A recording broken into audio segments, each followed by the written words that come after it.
brindezinho. E começando para você que assiste o Paraíso na TV, mais um Papo de Boteco. E hoje eu tô tendo a honra de receber aqui o Zé Luiz e o Alípio Mumic, diretor e vice lá do Ditão, Benedito Ferreira Calafiore, né? São esses os cargos mesmo, né? Porque aqui vocês sabem o bate-papo informal, vamos conversar hoje sobre educação, vamos conversar de vários outros temas. Eu já queria saber de vocês o seguinte, deixa eu perguntar até pro Alípio aqui, eu sei que você acabou de sair de uma discussão sobre essa, então já vou jogar a bomba na sua mão, apesar que você tá quente ainda. Essa história do Jô Juninho, o pessoal tá comentando muito. Vai ficar uma semana mesmo sem aula, os alunos sem ter aula? Assim, inicialmente a gente tinha até questionado bastante a situação. Fiquem à vontade aqui na porção. Tudo bem. Mas acontece o seguinte, a gente tomou uma decisão conjunta das 3 escolas estaduais que vão ser utilizadas para alojamento, a fim de que o aluno não saia no prejuízo. A gente organizou uma programação para que ele possa desenvolver em casa. Então todos os professores estão assim com um planejamento. Haverá um máximo de 3 trabalhos por turma, para também não encher o aluno de trabalho que ele vai fazer correndo, então para que ele possa fazer bem feito, e esses trabalhos serão avaliados dentro da proposta do bimestre. Otimizar esse tempo do aluno mesmo. Então o aluno terá a oportunidade de participar das atividades dos jogos, mas também terá o tempo em casa para estudar. E no retorno dele ele já traz o trabalho feito para ser avaliado e desenvolvido dentro da escola. E você achou, Zé, que por causa além dessa paralisação que vai ter do Jô Juninho, teve a greve agora de quase 50 dias, você achou que o trabalho ficou meio manco, eles vão conseguir recuperar a tempo do Enem? Não, primeiro, essa questão da paralisação da greve, e mesmo essa pequena parada agora por causa do alojamento dos atletas, por causa dos jogos, isso não atrapalha, não. Primeiro porque quem faz educação são os trabalhadores de educação dentro da escola e os alunos, né? E a gente tem visto que existe um esforço concentrado, as pessoas, aqueles que são responsáveis pela educação mesmo, que estão dentro da escola, né? Aqueles que estão dentro da escola, que são responsáveis pela educação, não é quem está em gabinete, não. Tem feito um esforço significativo e a gente acredita, e não estamos deixando a peteca cair de jeito nenhum. Vamos continuar fazendo o trabalho. É claro que é extremamente cansativo, porque a gente tem aulas de segunda a sábado e mesmo assim as aulas estão sendo extremamente lucrativas. A gente tem tido um retorno dos alunos significativo. Isso, é claro, implica a questão de retorno dos alunos, implica o retorno das famílias também, que compreendeu aquilo que nós fizemos, e a gente agora tem que dar um retorno nesse sentido. A única instituição que infelizmente não deu retorno para fazer com que a educação de fato seja agradável a todo mundo foi o governo de Minas Gerais, que infelizmente não atendeu boa parcela das nossas reivindicações e ainda continua puxando o tapete da gente diariamente. Uma coisa que eu fico me perguntando é o seguinte: a educação é fato que é o caminho para se desenvolver qualquer nação, qualquer país, e todo mundo usa isso em vários discursos, como tivemos na eleição para presidente passada, acho que vai ter essa também, mas muito se fala e pouco se faz. O que vocês que estão ali dia a dia mesmo, vendo, contato a contato com o aluno, o que vocês acham que deveria ser feito? Por exemplo, o novo presidente ou o novo governador que virá aí em 2011, qual seria a primeira atitude que deveria ser tomada? Bom, uma primeira atitude que eu acho assim que o político ele deve ter como proposta básica é que exercer a política não é exercer poder, é exercer serviço. Então, enquanto o pessoal não colocar isso aí na cabeça, é isso que você estava falando, e não colocar em prática também essa situação, a educação e a saúde sempre vão ser discurso.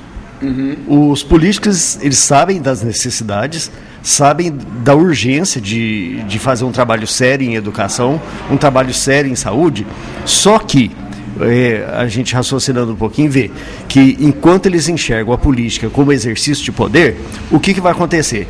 Eles não vão dar uma educação de qualidade para o povo, não vão dar saúde para o povo, porque quanto mais doente e quanto mais ignorante o povo for, melhor é para conduzir.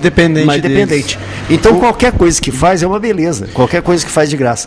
Então é necessário assim que o político tenha realmente essa consciência de que ele chegou lá para exercer um serviço para o povo e não para exercer o seu poder sobre o povo.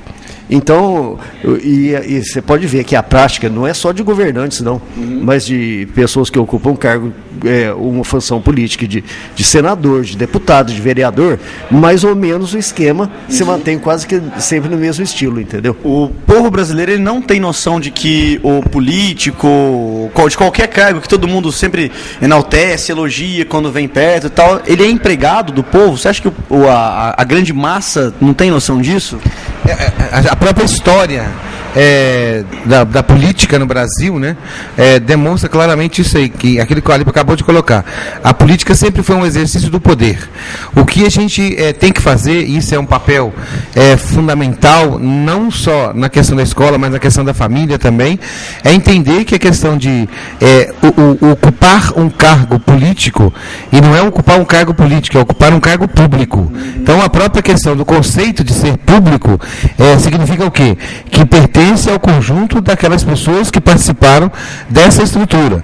E vamos lembrar que o exercício do poder público é feito com o dinheiro do povo, né? Então, e no caso de Minas Gerais, ainda mais significativamente, é um dos estados que mais caros são os tributos no Brasil.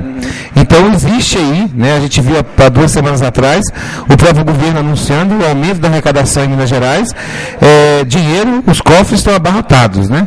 O problema é que a gente não sabe como é que é utilizado isso aí.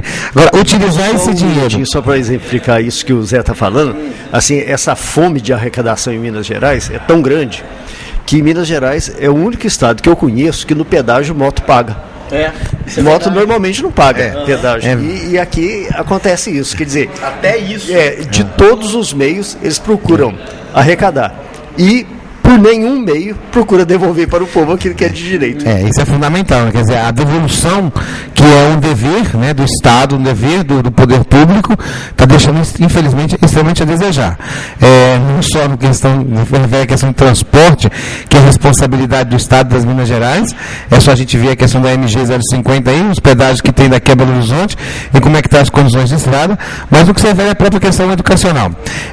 Uma outra coisa, por exemplo, que a gente tem que entender é o seguinte, ninguém disputa o poder à toa, né? O poder ele é disputado porque você tem grupos que representam determinados interesses. E o que a população tem que entender é exatamente isso. Quais são o conjunto das pessoas que estão por trás, na medida em que o processo eleitoral se aproxima, né? E, na medida em que se coloca, quais são os projetos que realmente são projetos destinados a atender o conjunto da população.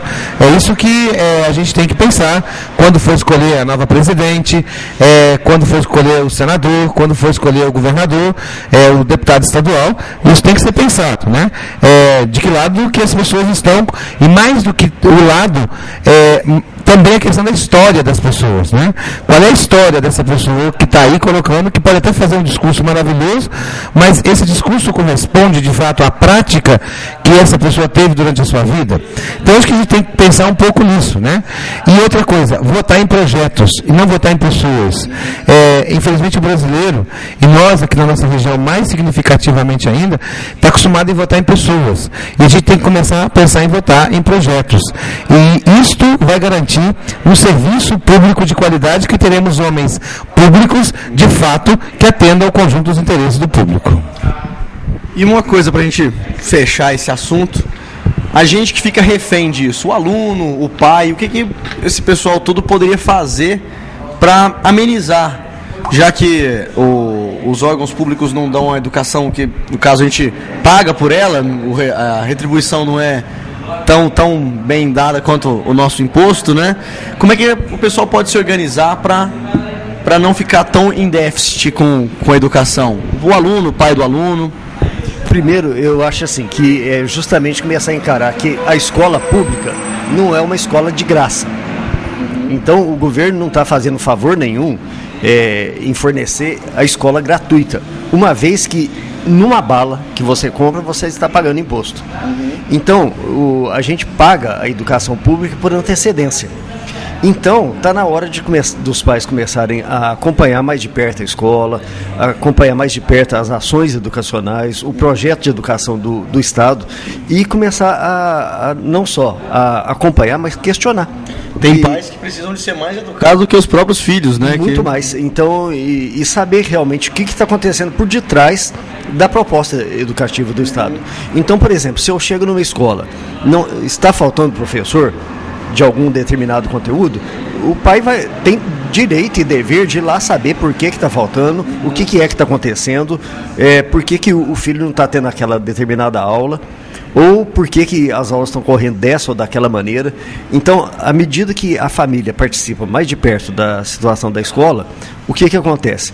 Há uma consciência maior de todo o processo que é desenvolvido e há uma possibilidade de gerar uma cobrança maior também. Não é só ver a Regina Casé, né, no comercial mostrando escola bonita, né? Exatamente, né? Não é só a gente ver aquilo que é fantasiado, né? E que a gente está até hoje procurando onde é que é aquilo lá, né? A gente tem que participar. E participar significa se envolver não só na questão daquilo que está acontecendo na escola, mas se envolver também na questão das discussões, daquilo que é importante, né? A Copa acabou e nós temos que botar o pé no chão e temos que pensar que existem projetos para serem escolhidos por nós, da população, muito próximos aí. E a gente tem que saber quais são os projetos que a gente vai escolher. Porque senão vai continuar do jeito que está. Minas Gerais, infelizmente, vai continuar do jeito que está e a gente não pode deixar isso acontecer. Tá certo, quero agradecer muito, mas muito mesmo a presença de vocês. Nós tentamos várias vezes marcar com os dois aqui, vários empecilhos nos atrapalharam, mas não nos impediram, né? Estamos aqui, brigadão. Quero agradecer também a todo o pessoal aqui do Curió Cervejaria, que preparou aqui essa porçãozinha pra gente, serviu uma água geladinha pra vocês, né? Tá bacana. Eu tô aqui tomando a minha cervejinha, não tenho que trabalhar, eles vão dar aula daqui a pouco, o professor trabalha, né? 3 períodos, né? Só vão inventar daqui a pouco curso de madrugada, né? E mandar um grande abraço para você também, caro telespectador que nos assiste no Paraíso na TV, pela TV Paraíso. Quer mandar um e-mail pra gente? Quer comentar sobre esse papo de boteco aqui? Envie para paraísonatv@tvparaíso10.com.br ou ligue no 3531-4343. Nós também estamos no Twitter e no Orkut. Então, você não tem desculpa para não se comunicar com a gente. Falou, galera, e até o próximo Papo de Boteco aqui no novo Paraíso na TV. Tchau, galera!